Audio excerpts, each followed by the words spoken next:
Mirador, dossier d'enquête. La gestion publique sous les tropiques, ça sent les écuries d'Augia. Nous remuons le couteau dans la matelote de la malgouvernance. L'heure de vérité a sonné. Mirador ou la cime de l'investigation journalistique. Ce matin, comme on vous l'a annoncé et promis hier, on s'intéresse donc à ces 100 millions de China International Fund. Et le sort des 55 millions de dollars des fonds chinois disparus des caveaux de la BCRG restera-t-il définitivement sans suite judiciaire? Talibé Bari pose la question. En effet, en 2009, le capitaine Moussa Dadis Camara, le chef de la junte militaire d'alors, avait obtenu du consortium China International Fund un dépôt de fonds de 100 millions de dollars dans les caveaux de la BCRG. Comme par extraordinaire, 55 millions de dollars de ce montant disparaîtront avant la fin de l'année 2010 sans que le déposant ait eu droit à des explications claires et fiables. Après avoir menacé l'administration de la BCRG d'alors, les autorités accepteront de reverser 45 millions aux propriétaires sino-singapouriens et depuis ces silences radio autour de cette rocambolesque affaire. Que s'est-il réellement passé dans ce dossier? Les premiers ministres de la transition Soudadis et Konaté ont-ils eu des responsabilités dans cette affaire? Et enfin, la CRIEF se saisira-t-elle de ce dossier? Des questions dont on attend des réponses de Akumba Diallo. Akumba, on s'intéresse à ce dossier. C'est cette affaire de 100 millions de dollars de China International Fund. Merci beaucoup, Aboubakar. L'histoire commence en 2008 après le coup d'État de décembre. Le capitaine Moussa Dadis Camara prend le pouvoir. En début 2009, il pense célébrer en grande pompe le premier anniversaire de la prise du pouvoir par le CNDD. Alors, plusieurs entreprises sont contactées, Souma Énergie, entre autres, le secteur pétrolier et les Chinois. Quand je dis les Chinois, je mets entre guillemets. Alors, le 18 juillet 2009, M. Boubacar Bari, ministre d'État, signe une association de capitaux portant création de la société Africa Development Corporation avec un consortium singapourien, ou même j'aurais dit sino-singapourien. Puisque Africa Development Corporation est détenue en majorité par des entreprises angolaises et sino-singapouriennes. Il s'agit de China Fund International et de China Sonangol International. La création de Africa Development Corporation va favoriser la signature d'un pacte d'actionnaires. Ce pacte d'actionnaires entre Africa Development Corporation et la Guinée est signé, tenez-vous bien, par le ministre de la Justice d'alors, M. Laurent Lamou, le ministre de l'Économie et des Finances, le capitaine Mamadi Sandé, du côté de la Guinée. Et ça devrait être une première. Mais ce pacte d'actionnaires édicte la création de tout un réseau d'entreprises qu'on a appelé, ayant pour racine GDC. Vous avez GDC Water, vous avez GDC Mining and Gas, vous avez GDC Infrastructure. Ces différentes entreprises, je n'ai pas été exhaustif sur les entreprises, sur la liste. Ces différentes entreprises ont eu pour président des conseils d'administration, entre autres, Boubacar Bari, donc l'ancien ministre d'État. Tout-puissant ministre d'État alors. Mahmoud Cham, ministre des Mines et de l'Énergie. Mathurin Bangura, ministre, je crois, des Transports ou des Télécommunications. Je n'en sais pas trop. Bien, Akumba, alors, on va s'arrêter là. C'était donc la mise en bouche. On marque la pause pour nos obligations commerciales. Oui, la radio, c'est l'heure, ça s'impose à nous. On fait place nette à nos annonceurs. Et on revient pour continuer cette enquête à venir. Cette grosse interview avec le président Sidi Touré qui nous rejoint sous les coups de 9h30 sur FIM FM. On revient dans quelques minutes. Suite de ce dossier d'enquête consacré à ces 100 millions de dollars de la société China International Fund, Akumba, avant la pause, vous nous plantiez le décor. Peut-on continuer de savoir qu'est-ce qui est-il passé exactement dans cette affaire? D'accord. Alors, après la signature de l'accord d'association portant sur la création de Africa Development Corporation, je vous ai parlé de la signature du pacte d'actionnaires. Et j'avais évoqué que c'est M. Boubacar Bari, qui est un ministre d'État, qui avait été habilité à signer le pacte d'association et que le pacte d'actionnaires, lui, il avait été signé par monsieur...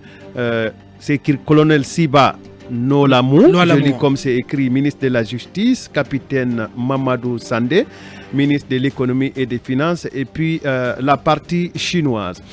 Qu'est-ce qui va se passer après la signature du pacte d'actionnaires qui porte création de la série des GDC dont je venais d'évoquer, dont les conseils d'administration, en tout cas la présidence des conseils d'administration avait été partagée entre M. Boubacar Bari et M. Mahmoudou Thiam. D'abord, le ministre des Mines d'alors va contracter auprès du consortium qui forme Africa Development Corporation une dette de 3,3 millions de dollars américains. Cette dette était destinée à payer la prestation du cabinet américain Alextoa International pour procéder à l'audit des opérations minières spécifiques en Guinée, mais en réalité, c'est Roussal qui avait été beaucoup plus concerné par cela. Et Alextoa International avait un pourcentage qui s'exprimait entre 15 et 12% de l'ensemble de ce que la Guinée recouvrirait en termes de valeur à la suite de l'audit de ces opérations financières. Au même moment, le 7 octobre 2009, le gouvernement guinéen, à travers la Banque centrale et la série des GDC, bon, si vous voulez, je vais dire simplement CIF, c'est-à-dire China International Fund, mais que les gens comprennent qu'il y a beaucoup d'autres entreprises qui constituent le consortium. Donc, ce consortium va déposer au gouverneur de la Banque centrale un projet de dépôt d'argent sur 3 comptes. Ce sont des comptes spéciaux. Le premier compte est intitulé China International Fund Singapour. Le deuxième, China Sonangol International PT. Et le troisième, China Sonangol International Limited. Mais parmi ces 3 comptes, intéressons-nous à un seul. Celui qui a accueilli, c'est l'une des informations que nous avions obtenues en ce moment, celui qui a accueilli le montant de 100 millions de dollars destiné à renforcer la valeur du franc guinéen au niveau du marché international. Bien. Alors, ces 100 millions, selon plusieurs sources, ont été déposés, mais il est arrivé qu'à partir d'octobre 2009, que China International Fund, donc l'ensemble du consortium, représenté par Jackson, commence à avoir des difficultés sur les informations concernant ces 100 millions. Je vous ai dit que ce sont des comptes dépôts. Alors, le représentant de China International va écrire une lettre au gouverneur de la Banque centrale. Mais qui était le gouverneur à l'époque? Alassane Bari. Bien. Il copie toutes les lettres pratiquement au ministre de l'économie et des finances d'alors, qui est M. Kerfala Yansane. Très bien. Alors, le conflit commence et les Chinois menacent de porter le problème à la place publique. Ça coince. J'ai oublié de rappeler qu'au moment où tout ceci s'est négocié, en tout cas pour l'obtention de l'argent, parce qu'on doit noter que Dadis n'a pas encore pris la balle. On n'a pas encore vécu le 28 septembre et le 3 décembre. Oui, alors il n'a pas encore pris la balle. Donc son premier ministre était M. Cabinet Komara. Alors, comme je le disais à l'entame, Dadis avait un rêve, c'était celui d'organiser le premier anniversaire de la prise du pouvoir par le CNDD, et des entreprises comme Hyperdynamic, comme Suma Energy et comme ce consortium chinois avaient été mises à contribution pour réfléchir comment le faire. Et c'est ainsi que les Chinois ont décidé, compte tenu que la Guinée était sous sanction, de déposer cette masse de dollars-là au niveau de la banque centrale. Alors, il y aura des menaces, des lettres, mais j'en ai collecté assez de lettres. Ces lettres, finalement, vont attirer l'attention des services de la banque centrale, y compris le gouverneur d'alors et certains de ses conseillers, qui vont ensemble demander conseil au Crédit Suisse, parce qu'il y a un des comptes de la Guinée qui s'y trouve.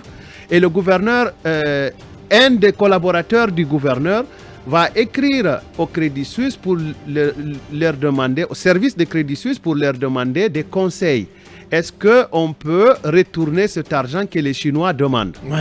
En réalité, puisque l'argent appartenait aux Chinois et les Chinois exigeaient à ce qu'il y ait qu'on retourne cet argent pour qu'ils puissent le justifier auprès de leur mandant, et qu'il y a des audits là-bas qui demandent à ce que cet argent soit justifié. Donc les Chinois étaient prêts à trimballer la Guinée devant certaines juridictions parce qu'il y a quand même un accord de dépôt, comme je l'indiquais tout à l'heure. Après toute fouille, on se rend compte que seuls 45 millions restaient. C'est-à-dire que seuls 45 millions... D'abord, dans un premier temps, on se rend compte qu'il restait 50 millions. Mais qu'il y a des engagements, si on donnait les 50 millions, la Guinée pouvait être confrontée à certaines difficultés. Donc 45 millions ont été déclarés disponibles. Là, les services américains entrent en jeu, puisque déjà, ce sont les shifts qui travaillent. Donc, ils sont déjà alertés. Et les 45 millions de dollars seront finalement reversés dans un compte d'une des entreprises membres du consortium à Bank of China. Et là, de la Chine. Oui. Et là, que ce soit les journalistes, les renseignements, tout le monde se met en branle pour retracer l'argent, le circuit de l'argent de la Chine vers la Guinée, ou des entreprises chinoises vers la Guinée, et de la Guinée vers cette banque-là. C'est ainsi que vous vous rappellerez, maintenant je crois qu'on a un Premier ministre qui s'appelle Jean-Marie Doré. C'est ainsi que vous rappellerez qu'à un moment donné, Mamoudou Thiam avait des relations très difficiles avec la représentation diplomatique des États-Unis en Guinée, notamment Patricia Moller, qui était ambassadrice des États-Unis en Guinée. Plus tard, on finit la transition. Mamoudou Thiam rentre aux États-Unis. Sékouba Konaté est arrêté aux États-Unis avec une masse d'argent non déclarée, notamment des devises. Il plaide coupable. Patricia Moller, étant ancienne ambassadrice des États-Unis en Guinée, décide d'introduire une demande de grâce en faveur du colonel et du général Sékouba Konaté.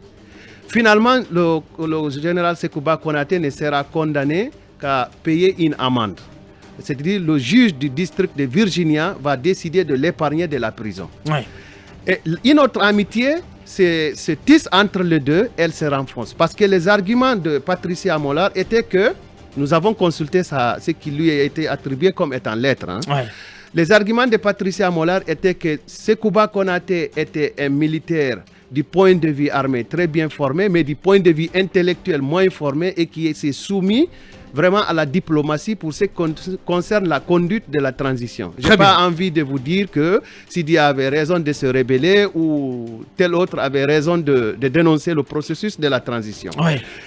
Finalement, c'est un compte crypté de Mamoudou Thiam qui sera mis à la place, en tout cas qui sera sous analyse des services, et vous avez compris qu'il avait été arrêté, jugé, condamné. Je crois qu'actuellement il doit être en résidence surveillée. Donc voilà un peu le tralala qui s'est tissé autour de ce montant que nous appelons ici 100 millions, mais en réalité nous parlons de 103,3 millions de dollars américains, puisque je vous ai parlé de la première dette qui a été contractée. De 3,3. Qui a été contractée au nom de la Guinée par le ministre des Mines et de la Géologie, ce qui était assez surprenant. Maintenant, sur les entreprises qui ont été créées, les GDC, vous avez entendu que j'ai parlé de Mamoudou Thiam, j'ai parlé de Boubacar Bari. En réalité, c'était les deux qui se partageaient la plus grande partie des conseils d'administration. Le rôle de Mathurin Bangoura viendra plus tard, mais pas en tant que président de conseil d'administration. Et là, les recherches continuent. Un premier ministre arrive sous Alpha Condé.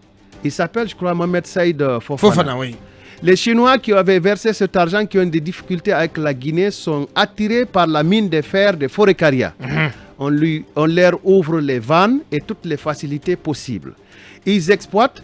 Et rappelez-vous qu'il y a eu un conflit parce que les Chinois avaient adressé des lettres même à la Guinée pour demander où est-ce que je dois payer maintenant les taxes. Et je ne pense pas que cette affaire ait été réglée et que l'entreprise est partie rapidement en faillite. Et vous savez que Forécaria Guinea Mining a été finalement, si vous voulez, fermé, et c'est d'autres opérateurs qui s'y trouvent.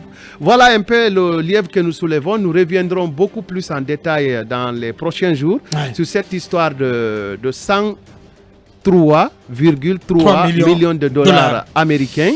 Et nous aimerions bien que la Banque centrale réponde pour qu'on sache effectivement s'il est vrai que ce montant avait été déposé, c'est-à-dire le montant de 100 millions de dollars cette fois-ci avait été déposé dans ces caveaux.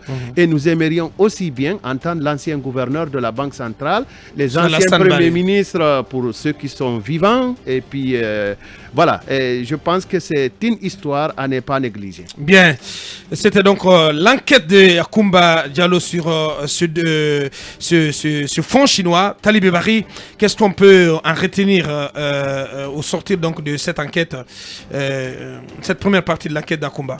Ça veut dire que c'est un dossier en fait dont la presse avait abondamment parlé à l'époque. Il faut reconnaître que les Chinois avaient pignon sur rue pendant la transition 2009-2010. Et donc aujourd'hui, il reste à faire la lumière sur la destination prise par les 55 millions de dollars. Parce que justement, on a vu que Mamoudou Thiam, lui, il a dû rendre compte du côté des États-Unis parce que, étant américain par ailleurs, donc je crois qu'il s'était pris quelques 5 ou 7 années de prison. Et aujourd'hui, il est encore en résidence surveillée, bien qu'étant sorti de prison. Ça veut dire que c'est un dossier à clarifier. Il y a donc des implications en termes de responsabilité de part et d'autre, en tout cas qui pour avoir signé tel accord, qui pour avoir été président de tel ou tel conseil d'administration. Donc il serait important que la justice puisse justement nous aider à comprendre le sort réservé à ces 55 millions de dollars parce que c'est quand même beaucoup d'argent. Et dans la logique, c'est pourquoi beaucoup se demandent qu'est-ce que le régime du président Alpha Condé a fait en matière justement de moralisation de la gestion publique. Parce que ce sont autant de dossiers dont la suite aurait pu se judiciariser en Guinée après le procès qui a concerné Mamoudou Thiam du côté des États-Unis. Donc c'est une piste que Akumba ouvre ainsi à la CRIEF et à tous les autres enquêteurs qui seraient intéressés, la CENTIF, l'ORDEF et d'autres encore qui pourraient enquêter. La CRIEF se saisisse de cette affaire. Et j'ai ici sous la main ce message venant de l'ancien Premier ministre Komara. Soudadis, les ministères des Mines et des Finances ainsi que la Banque centrale relevait exclusivement des prérogatives du président. Akumba le sait et devrait donc plutôt contacter le gouverneur de l'époque. Allez-y. Oui, Alassane Barry. J'ai les correspondances du gouverneur de l'époque, c'est pour ça que je les ai cités. Effectivement. Il s'est adressé, il s'est même adressé au président de China Sonangol pour lui dire Bon, bref, j'ai les lettres. Monsieur le Premier ministre, j'ai les lettres. Je peux vous les procurer si vous en voulez. Ont-ils une quelconque responsabilité dans ce dossier ou pas? Les premiers ministres Jean-Marie Doré et Komara. Est-ce qu'ils ont une responsabilité? Comment on les appelait?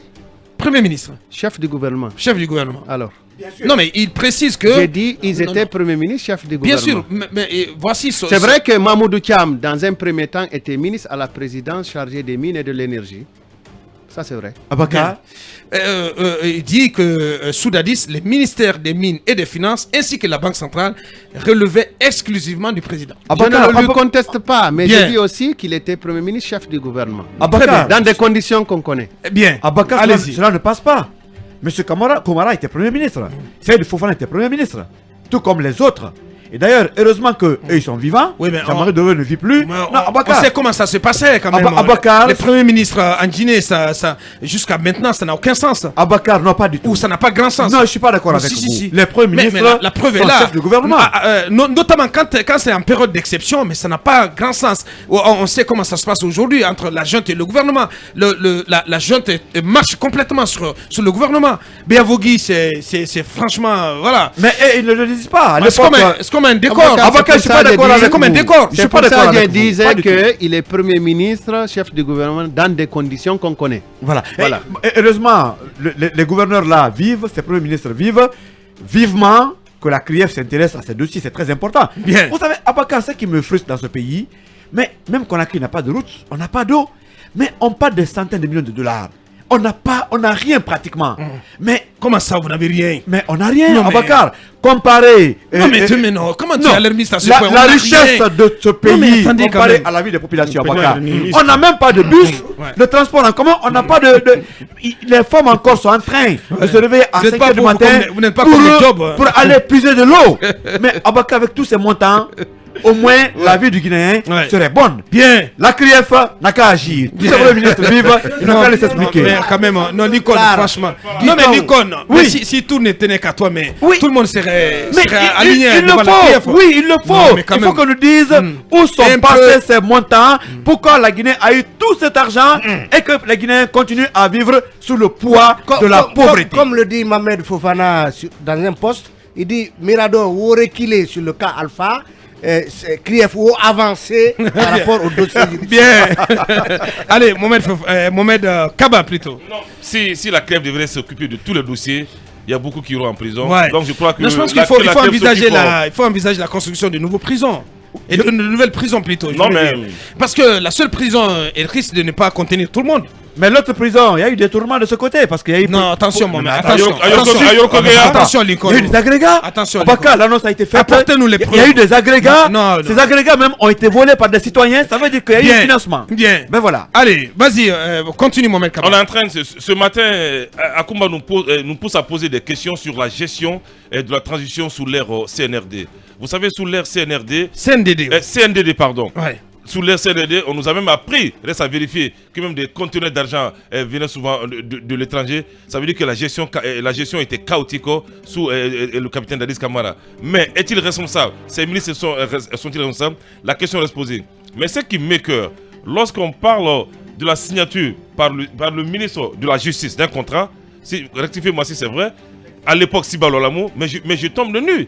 Il est encore là, j'espère qu'il va donner des explications. Mamadou Sandé aussi, il est encore vivant, il va donner des explications. Je pense que ce n'est pas un dossier qui relève de la compétence aujourd'hui de la CRIEF. Ça, c'est antérieur à sa création, donc elle ne peut pas s'auto-saisir de ces dossiers. Elle, non. Les dossiers- Non, écoutez, c'est le débat que je pose désormais. Les dossiers qui sont antérieurs à sa création ne doivent pas être gérés par la CRIEF. Moi, c'est mon point de vue. Non, c'est mon point de vue. Donc, je pense que. Il le précise, Allez, c'est le là- débat qu'il pose. C'est le débat qu'il pose. ça veut Les pas dire dossiers que antérieurs à la création ne doivent Ça ne pas veut pas être. dire que c'est un principe. C'est pas un principe. Voilà. Bien, Voilà. allez-y, Que Mamadou. lumière soit faite, je pense que des têtes vont tomber dans cette affaire. Bien, allez-y, Mamadou. Non, je pense que Mohamed a bien précisé. Il dit que c'est le débat qu'il pose. Et comme Akumba l'a dit, eh bien, la liberté d'opinion, on ne peut pas l'enlever à quelqu'un. Sinon, il est de principe que, comme on le dit, les crimes économiques sont imprescriptibles. Donc, vous avez volé, vous en avez pris depuis 100 ans. Et si les preuves sont claires, après même comme on le dit, après votre mort, on pourra vous condamner. Alors, moi, je pense que ça, c'est vraiment une sorte d'enchevêtrement inextricable. J'ai été un peu perdu là-dedans. Mais j'ai dit merci à Koumba de ressortir ce dossier. Ce qui est quand même important, c'est qu'il y a des acteurs qui sont encore vivants. Ouais. Si jamais la justice en saisit, ils pourront éclairer les lanternes des uns et des autres sur la destination qu'a pris le reste du magot. Oui, et ça fait une 300aine de milliards. Les 29 millions de dollars de la SAG. De la SAG. La SAG. Absolument. Donc, dont Dadis parlait. J'imagine qu'on est dans une 300aine de milliards de francs guinéens. On doit savoir où est-ce que c'est parti. Et les témoins qui sont vivants doivent peut-être nous apporter, une fois encore, des réponses à cela. Mais quelque chose que je n'ai pas compris. Vous avez dit qu'à un moment donné, les Chinois s'étaient intéressés à... je ne sais pas, à la mine de Forécaria. Est-ce que c'était pour que cela soit la contrepartie, n'est-ce pas, de leur argent qui n'a pas été retrouvé? Et comment est-ce que ce projet s'est passé? J'ai bien envie de savoir. Bien, allez-y. Oui, allez-y. Tout ce qu'on peut retenir est que le projet Forécaria Guinea Mining avait été lancé. La même entreprise a exploité la mine de fer et ça a fini dans les conditions que vous connaissez, des conditions de réclamation. La Guinée s'est sentie flouée et mieux même, un des patrons de ce consortium chinois dont nous parlons est en prison en Chine. Parce qu'il a été arrêté pour un réseau de trafic illicite d'argent. Bien. Ouais. Cabinet pour en terminer. Oui, je pense que le décret instituant la CRIEF dit qu'elle peut statuer sur des dossiers antérieurs à sa création. Et il y a bien lieu aujourd'hui de travailler sur tous ces dossiers. Je pense que, comme moi je l'ai toujours dans cette émission, je crois qu'il y a la justice, elle punit. Elle permet aussi de faire la lumière sur les soupçons qui peuvent donc peser sur tel ou tel du fait de leur fonction, même s'il faut quand même rappeler, Akoumba d'ailleurs tout à l'heure l'a dit, et le Premier ministre Komara l'a souligné, que il y avait des dossiers, plutôt des entités qui relevaient plus la présidence de la République que les entités officielles. Donc je crois qu'il y a bien lieu que la CRIEF ou toutes les institutions qui travaillent dans ce sens essayent en gros de faire la lumière sur tant et tant de dossiers de crimes économiques et financiers. Et je crois que la CRIEF en a assez à faire. Et je crois d'ailleurs qu'il y a bien une nécessité aujourd'hui que, au-delà de la transition, qu'une institution comme la CRIEF ou les similaires à elle continuent, parce qu'il y a beaucoup de déperditions financières, on pique beaucoup de sous dans nos caisses. Bien. C'était donc cette enquête qui nous a été livrée par notre spécialiste en la matière, Koumba Diallo. La suite.